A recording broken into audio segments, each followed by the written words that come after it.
it's Ange, and I'm sorry for the terrible lighting, but it is late at night, and yeah.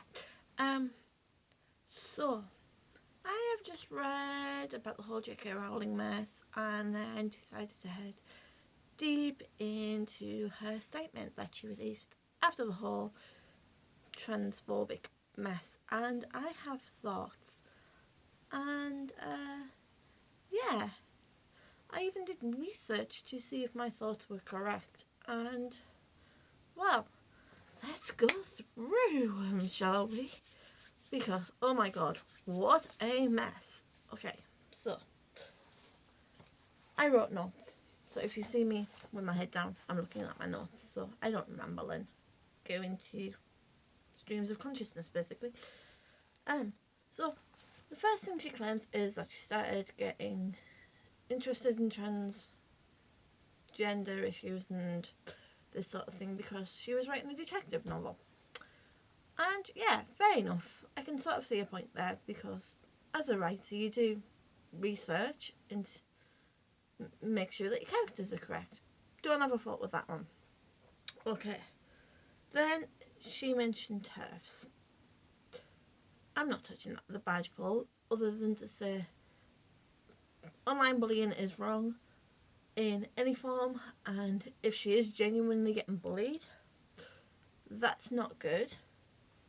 But if her behaviour is genuinely that of a so-called TERF, then that is also not good. I'm just going to leave that one there. Then she goes on to mention Maya Foster. And that is when ding-a-ling-ling-ling-ling, alarm bell started ringing. For those that don't know, Maya Foster, a couple of years ago I think it was up in court because she was tweeting things like, men cannot change into women. Okay. And then she was also insistent on calling transgender women as men. So that's ugly and not nice, and basically she was being a bitch, but JK Rowling stood up for her and it became a mess. And it rightly became a mess. Because JK Rowling needed to be told off for that. As did anybody else who was like, I stand with Maya. At least in my opinion. You know, your mileage may vary. So she knew what she was getting into, was her point.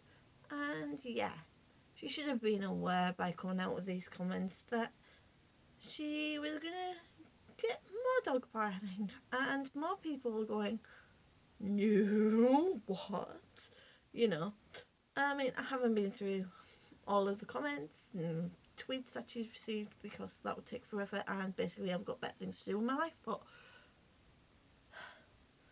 I can understand why Harry Potter fans are upset, especially the transgender Harry Potter fans, because Harry Potter was a range of books that did seem on the surface to be about inclusivity and love and all of that stuff until you deep dive into it and then realise that there is no sort of diversity in characters or LGBT apart from that retcon later, and it's just a badly written mess, really, isn't it?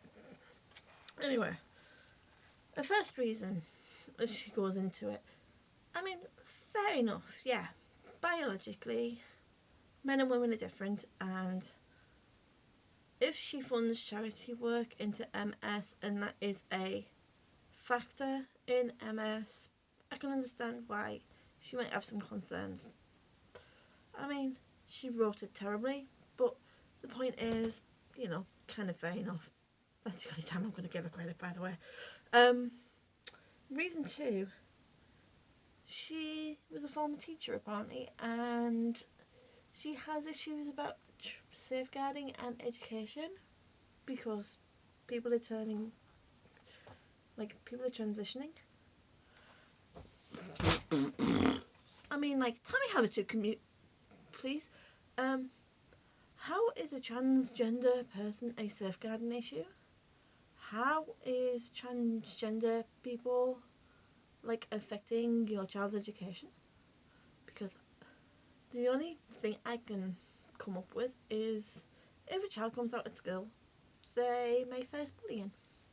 And yes, that might be an education issue for that child. For the mass population,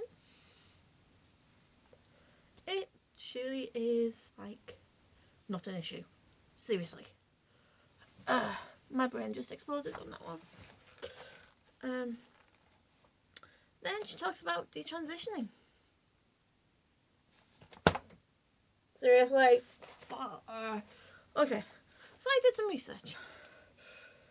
And okay, there are surveys out there, and the surveys are spotty, to say the least, and some of them are not very well done. But numbers that I came up with: between 1 and 5% of people who detransition, and people then have been known to transition back again. And the reason why people detransition are numerous. And, you know, each person is individual. So that's a whole different video in itself. But yeah. Anyways. And, oh yeah, the biggest thing from my research is most studies into people who have gender dysphoria detransitioned before they started the actual physical act of transitioning. So, yeah, I mean, again, I can kind of see what she might have been aiming at in her really clumsy and awkwardly and horribly written way. I mean, come on, JK, you're supposed to be a writer. Write it better. But at the same time, her point is invalid. Her point is really invalid on that one. Just saying. Anyways, then, you know, statement is blah blah blah blah blah until she comes up with, I talked to some trans people. Great, you talked to some. Have you talked to every single trans person on the planet? Because I know I can't, and each trans person is as individual and can't be lumped in together.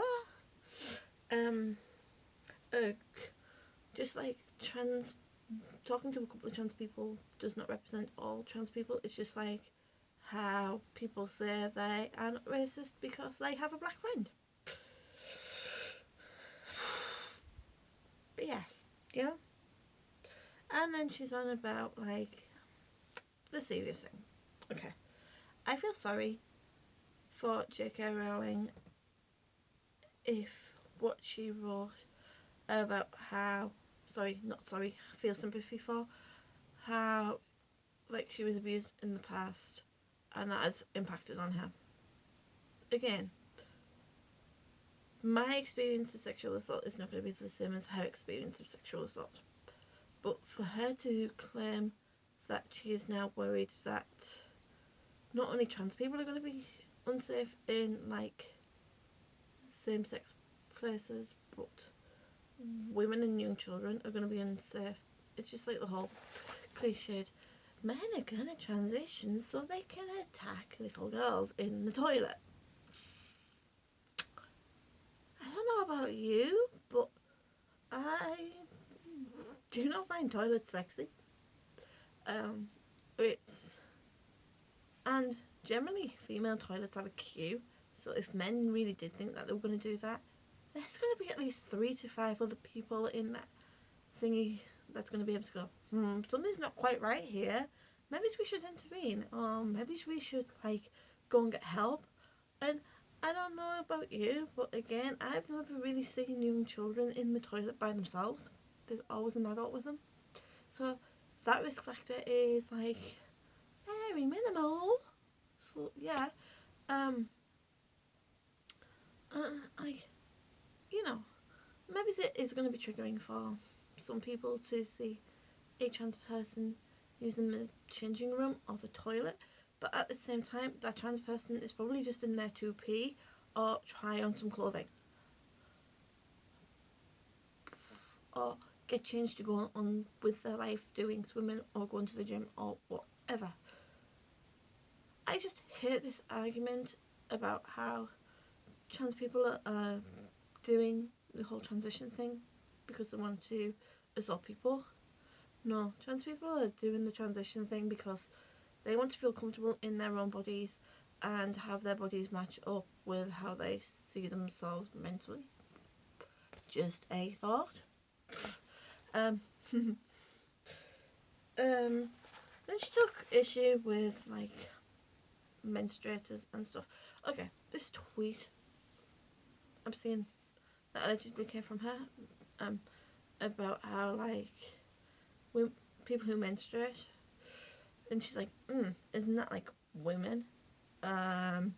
Yes, generally, but there is trans women who do not menstruate, and then there is biological women. Sorry, I phrased that really clumsily. I can't think of how else to phrase it. It is like really nice. But then there is like people who were born women who remain women, biological women who may not menstruate. I know I went for the longest time without menstruating because I was on medication. Some people don't menstruate because their bodies are broken. Sorry, that's really clumsy.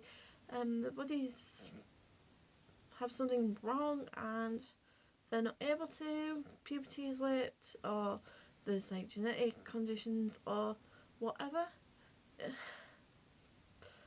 Menstruation is not a sign of being a woman. Just like getting pregnant is not a sign of being a woman. There's reasons why people don't menstruate. There's reasons why people can't become pregnant, be it they're infertile or they choose not to.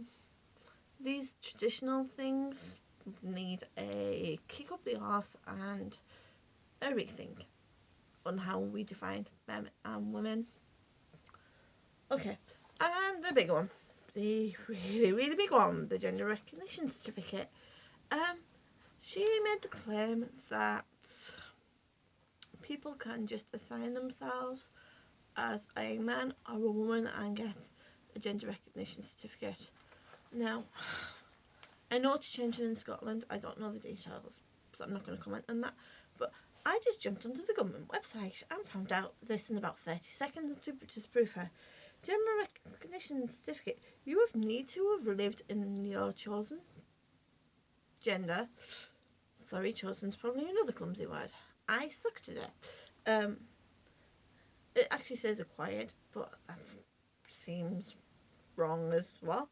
But you need to have lived in the gender for the certificate that you're applying to, is probably a better way of phrasing it, for at least 2 years and have gender dysphoria that has been diagnosed before you're allowed to apply for the certificate. The other route is if you have had the surgery. You cannot just go up to a nice government official and go, "Hi, I'm a man." I just couldn't do that. There needs to be medical evidence, and there needs to be like the fact that you've done it for 2 years. So JK, you're wrong again. Anyways, that was just a quick video with some initial thoughts. I'm really sorry if some of the language that I've used in this video is incorrect or clumsy. I'm still learning, and so if I have phrased something wrong, please feel free to correct me. I am not going to take offence, but yeah, just a quick reminder, trans women are women, trans men are men, and non-binary people like me exist and are equally as valid. Thank you. So yeah, I've been Ange. Hope you found this video informative. Like I said, I hope I haven't offended too much, and I will see you next time. Bye.